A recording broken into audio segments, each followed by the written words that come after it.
there's an all-American amusement park there. They got surfing too. Home goes London, Paris, more room for you and more room for me. In every city, the whole world round, we just need another American town. Oh, how we used to live. We said everybody who had Japanese motor paint, the Italian shoes for me. They all hate us anyhow. So let's drop the big one now. Let's drop the big one now. Now, this is one of my favorites from the days of here. Now, of course, there's a lot of nuance and perhaps not so much in the ironic version that Randy Newman sang all those years ago. But if you step back from it, you realize the message comes through clearly, and it's one I want to share with you today. In this song, Randy, some of you might know from his songs, I Love LA, and You've Got a Friend in Me from Toy Story, was making it very clear, satirically, that a myopic and simplistic view of the world really makes no sense. That's true, more true now than ever before, regardless of which part of the political spectrum you find yourself now or in the future. I hope it also serves as a message about the continuing relevance of your education in political science and can stay with you and benefit you, again, no matter what path your future career takes you down the road. The broader message is we're all citizens of the world. We all have an obligation to understand other cultures and other points of view and be sensitive to them, while finding ways to bridge the gap in our differences. I spent many of my years in BU in political activism, inspired by the teachings of the great Howard Zinn and others. And that was what a lot of us focused on in the early 70s, mainly because of the raging war in Vietnam and social issues that we felt compelled to address as students facing an uncertain future. And I'm sure that sounds familiar. I remember spending a lot of time protesting in massive demonstrations down the Commons, marching to Cambridge and downtown. We even took over the student union at one point. I don't know, maybe if they knew that, I wouldn't have been invited back. That's the way things were in those days. Our activism had three primary goals in mind. One, to end the war. Two, to end racism. And three, to legalize pot. Almost 50 years later, we have partially achieved one of those goals. At least pot's legal in some states. And while 1 out of 3 ain't bad, it was the least of the issues, both then and now.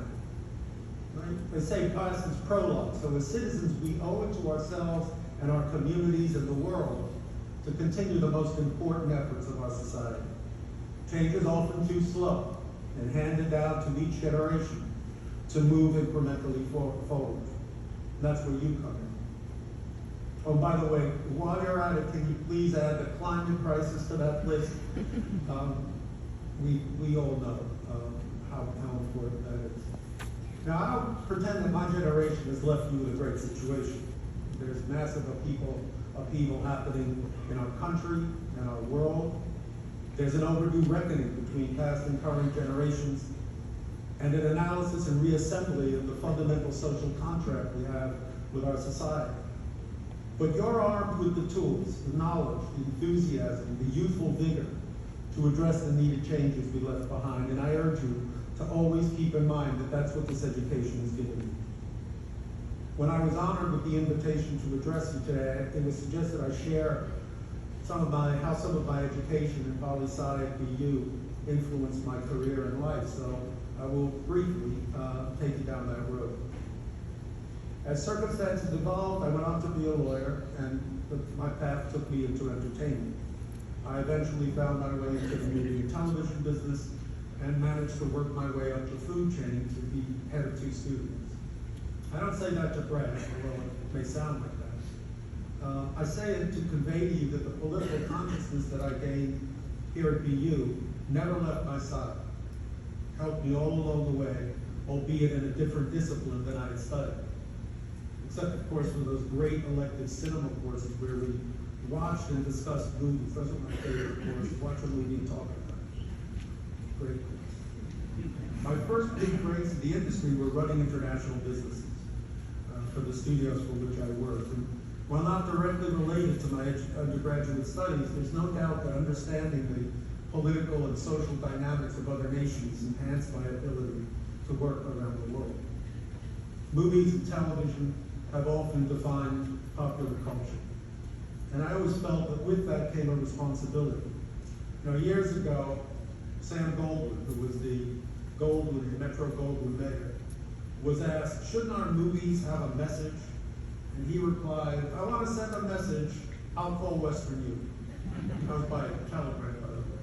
But I think it's a very cynical way to look at our communal responsibility.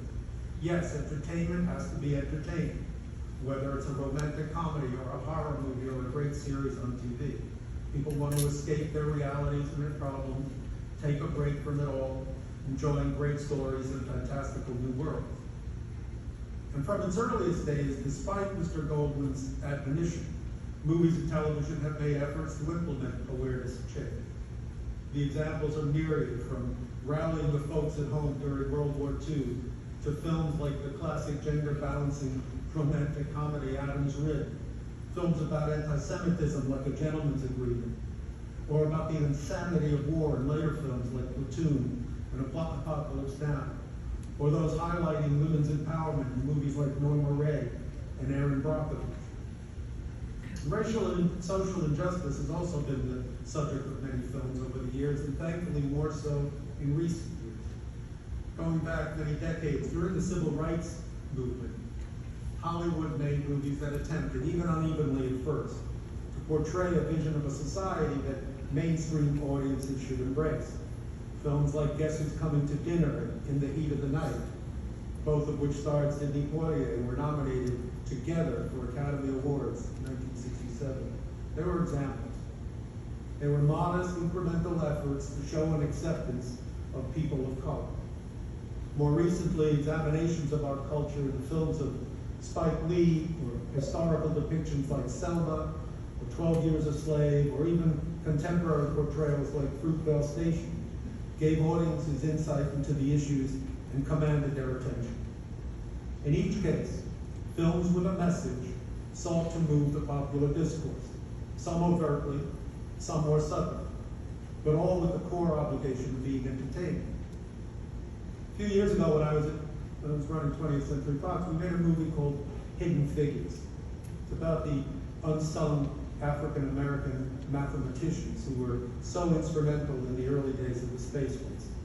They were segregated by both race and sex, and despite their intelligence and math aptitude, they were long denied the chance to become engineers. But if not for their work as human computers, that's what they were called, important milestones in space travel never would have happened.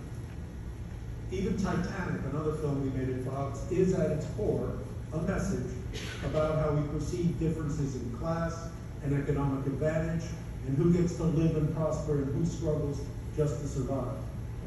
No one felt the need to do a political science case study, but the message was there, along with the great story and massive spectacle. Years later, Titanic's director, the brilliant June Cameron, came to us, wanted to do a film about 10-foot-tall blue people on a distant planet. He still teases me because I asked whether they really needed to have tails, which I found myself confessing ever since. But if you step back from that movie, Avatar, and the new world he created, and groundbreaking film with digitally generated beings who came to life through brilliant acting performances, once again there was a message. It was a message of acceptance and understanding of the need to preserve the heritage of a culture and to accept, understand, and embrace the nature of people who are different than us and have diverse personas and values. Films also try to engage society in a better understanding of sexual orientation and gender. I was very proud to be involved in the movie Boys Don't Cry, which in 1995 was the first mainstream film to portray the true story of a trans man and the struggles of acceptance. More than 25 years later, our society is still struggling to come to terms with LGBTQ and trans rights, and that film was just a small step in bringing awareness. But the reality of social change is that it's a combination of small steps and then major leaps forward, and both of them matter. To be clear, this is not to take all the credit for these films. They were made through the talent and passion of the filmmakers who conceived them and executed them. While I did have a key role in whether they got made, it's simply to convey that the sense of social responsibility, political awareness, and even activism carries on throughout your life. For me, it was not about sending a message every time. It was encouraging messages where they made sense. And that consciousness is what I took away from my years here. And for a dose of perspective, for every Braveheart, Life of Pi, Slumdog Millionaire, Shape of Water I had the privilege of working on, I also had the profound joy of releasing films like Dude, Where's My Car?, Alvin and the Chipmunks, Chipwreck, and perhaps most notably, Freddie Got Fingered. I suggested to watch some of those other films, these not so much. But they all were part of the history. Now some of you may decide to pursue careers in politics, or social media, or tech, or in social work, or becoming lawyers, or Peace Corps workers, or any other profession. I know that whatever road you take, what you've learned here, your sense of history, political and social change, cultural, geographic, and global factors will stay with you on some level or on a very profound level, but they'll always remain. It's the way education works and the way generations advance. They will guide and inform you to be better at whatever you choose to do. And whatever you choose, I wish you great success. Now, it wouldn't be a commencement address if I didn't say the future is yours. But it's true. You all have the gift of youth and fresh outlooks and enormous opportunities await you. My generation and the generation of your forebears are incredibly proud of you, and if we're being honest, a little jealous. But as I said, you also, unfortunately, have to help undo what past generations have left behind in terms of our environment, and social disparities, and global conflicts, and many other issues our world will face in the future. And that sounds like a lot to bear.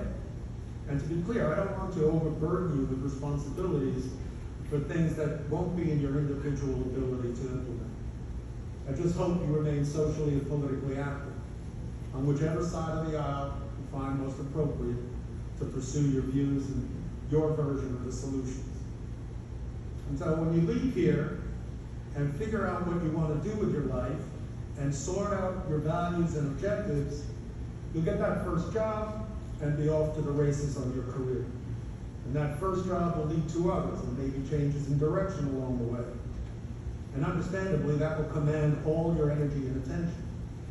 My message is simply that while we're looking after ourselves and our families, we owe a common responsibility to the world we live in. And I know that your time here has greatly prepared you for an awareness of that. Most of all, I strongly urge you to keep an open mind and even open arms to other points of view, and even with those that strongly disagree with you. Now, years ago, someone told me that the key to a negotiation was to go in the room and have a clear sense of your objectives. That never made sense to me, because obviously if you don't have a clear sense of your objectives, why are you even in the room? My feeling is when pursuing a negotiation or resolving a conflict, the key to that process is understanding the other side's point of view and then trying to figure out how you can help bring them to a mutual agreement. And that's often easier said than done, and certainly more so in our current polarized society. But nevertheless, it's ultimately necessary in achieving a future that you and your grandchildren, and children and grandchildren can live in and be proud of. The generation that preceded you made enormous strides in technology, in economics, and social change, and we also stumbled and left you a mess to clean up. There's a lot to be done, and that will fall to your generation. But for now, catch a break this summer, get started on a great career and the rest of your lives. And to quote something you're familiar with, go forth and prosper.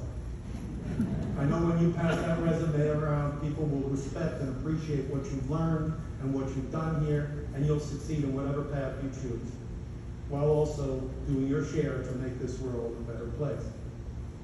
Or again, as Randy Newman also said, if you're doing something, show up every day and something good might happen. It's not going to happen if you don't show up.